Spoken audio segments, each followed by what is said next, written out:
Mafia Sheikh হাসিনাকে উদ্দেশ্য করে তারেক রহমান কি বললেন, ভিডিওটা আগে দেখুন। আমি আপনাদের সামনে, দেশবাসীর সামনে আবারও একটি কথা উল্লেখ করতে চাই।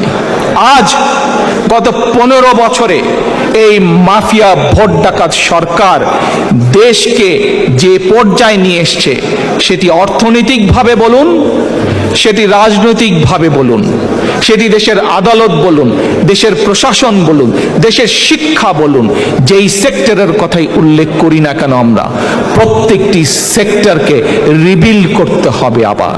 এবং সেজন্যই আমি বলেছি, কিন্তু আমি মনে প্রাণে বিশ্বাস করি সেই মানুষগুলোর সেই মেধা আছে, যেই মেধাকে আমরা কাজে লাগালে দেশের উপকার হবে, দেশের মানুষের উপকার হবে।